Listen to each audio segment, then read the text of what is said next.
آپ اپنا بزنس آپ جا کے لیا کریں. باہر کیف کار سرکار میں آپ سب کو معلوم ہے, آپ خود ان آفیسز میں رہے ہیں, کئی دفعہ ایسی پریسنگ کمٹمنٹس ہوتی ہیں جن کی وجہ سے آپ نہیں پہنچ سکتے, اور اسی لیے رولز آف بزنس یہ پرووائڈ کرتے ہیں, جو ہمارے رولز آف پروسیجر ہیں یہاں کے, کہ جو متعلقہ محکمے کا بزنس ہے وہ پارلیمانی سیکرٹری وزیر صاحب کی ایبسنس میں لے سکتے ہیں. آپ کی بات سر آنکھوں پہ اور درست ہے کہ وزراء کو ہونا چاہیے انلیس انٹل کہ ان کی کوئی ایسی مصروفیت ہے جو جسٹیفائڈ ہے. میں باہر کیف بطور وزیر پارلیمانی امور کوشش کرتا ہوں کہ میں آپ کے درمیان رہوں, اور ایسی ہر سچویشن میں جو انفارمیشن میرے تک پاس آن ہوتی ہے وہ آپ تک پہنچاؤں, اور آپ کی طرف سے جو باتیں اٹھائی جاتی ہیں, جیسے کل ہمارے فاضل رکن قومی اسمبلی پاڑا چنار سے حمید صاحب نے کہا تھا کہ سیکیورٹی گارڈز نے کچھ ایسے فکرے کہے. میں نے کل جا کے منسٹری آف فارن افیئرز کو انفارم کیا, آج وہ مجھے رپورٹ بیک بھی کر دیں گے. تو آپ کے یہ کنسرنز پہنچیں گے بھی, بٹ ریسٹ ایشور کہ ہم بالکل تندہی کے ساتھ اپنا کام کر رہے ہیں. آپ کو اس میں مزید پروگریس بھی نظر آئے گی. جناب اسپیکر, لیڈر آف اپوزیشن نے, پہلے تو میں انہیں خوش آمدید کہوں گا کہ اچھا کیا انہوں نے کہ جو پارلیمانی جمہوریت کا حسن ہے اس میں اضافہ کرتے ہوئے لشکر کشی کو چھوڑ کے پارلیمان میں آنے کو ترجیح دی اور یہاں پہ بات کرنی شروع کی. اور میرے خیال میں عوام نے مینڈیٹ بھی ہمیں اسی بات کا دیا ہے, اور یہ جو سارا نظام چلتا ہے اور اس پہ ٹیکس پیئر کا پیسہ لگتا ہے, شاید اس کی بھی ایک وجہ یہی ہے کہ ہم اس طرح سے اپنی ایک دوسرے کو بات سنائیں اور سمجھائیں, اور یہ بات زیادہ بہتر طریقے سے پہنچتی ہے, کیونکہ وہاں پہ تو دونوں طرف سے غلیلیں چل رہی ہوتی ہیں اور بہت کچھ ہو رہا ہوتا ہے. یہاں ہم ریزن اور لاجک سے بات کرتے ہیں اور ایک دوسرے کو اپنا مدعا سمجھانے کی کوشش کرتے ہیں.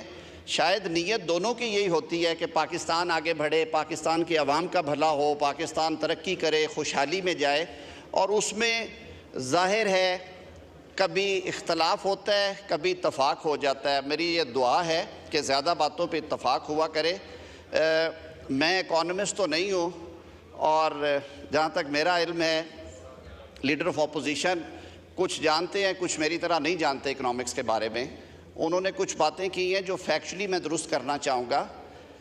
یہ جو انفلیشن اور یہ ساری چیزیں ہیں اور یہ جو انڈیکس تیار ہوتے ہیں, یہ کوئی حکومتی فریم ورک کے اندر نہیں ہوتے. آپ ہی نے اس ہاؤس میں لا بنایا, اور بلکہ اس وقت آپ ہی کی حکومت تھی جب اسٹیٹ بینک آف پاکستان کو ریسٹرکچر کیا گیا IMF کے کہنے کے اوپر, اور اس کو ایک ٹوٹلی انڈیپینڈنس دے دی گئی. اب یہ سارا چیزیں اس فریم ورک میں بھی ہوتی ہیں اور یہ چیزیں جڑی ہوئی ہیں ایک دوسرے کے ساتھ. تو میں بڑے ادب سے یہ عرض کروں گا کہ مہنگائی کی شرح نیچے گئی ہے, انفلیشن نیچے سنگل ڈیجٹ میں آئی ہے, تو آپ کا انٹرسٹ ریٹ بھی 23% سے آج 15% پہ ہے, جو کہ توقع کی جا رہی ہے. جو ایکسپرٹس ہیں وہ کہتے ہیں کہ یہ اور نیچے آئے گا, اور اس میں یہ جو ڈسپیرٹی ہے یہ ختم ہوگی. تو میری صرف یہ استدعا ہے, آپ ہم پہ تنقید بھی کیا کریں, ہماری تصحیح بھی کریں, لیکن فیکٹس اور فگرز کو جوش خطابت میں کئی دفعہ ہم سے بھی ہو جاتی ہے, یہ بھول چوک ادھر سے بھی ہو جاتی ہے.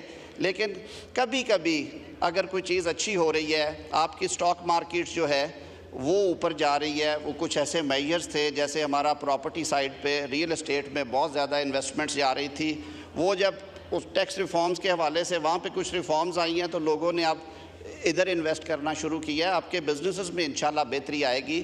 وزیر اعظم پاکستان نے جب سے عہدہ سنبھالا ہے پچھلے 8 ماہ میں, وہ ڈیلی کم از کم صرف اکانومی سائیڈ کی, بزنس سائیڈ کی, ایکسپورٹس میں کیسے بڑھوتری ہو سکتی ہے, انویسٹمنٹس کیسے بہتر آ سکتی ہیں, اور یہ ساری چیزیں جڑی ہوئی ہیں ایک دوسرے سے. ابھی کل ہی جو اسٹیٹ بینک نے فگرز ریلیز کیے ہیں کہ آل ٹائم ہائی, آپ نے فرما دیا روشن ڈیجیٹل اکاؤنٹ کی وجہ سے آیا ہے. سر آنکھوں پہ آپ کی بات, جو کام اچھے ہوئے ہیں اگر وہ کنٹینیو ہو رہے ہیں تو اس میں ہم ساروں کا بھلا ہے اور ہم سب کو اس کا کریڈٹ لینا چاہیے. لیکن باہر کیف پریزنٹ ڈے پالیسیز کا بھی اس میں حصہ ہے.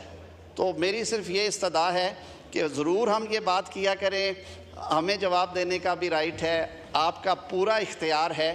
میں صرف اپنے جذبات شیئر کرنا چاہتا تھا کہ اپوزیشن نے پارلیمنٹ کے فلور پہ آ کے بات کرنا شروع کی ہے, اور میرے خیال میں یہ قابل تحسین اقدام ہے. اسی سے چیزیں آگے بڑھے گی اور پاکستان کے عوام کو بہتری نظر آئے گی انشاءاللہ. شکریہ.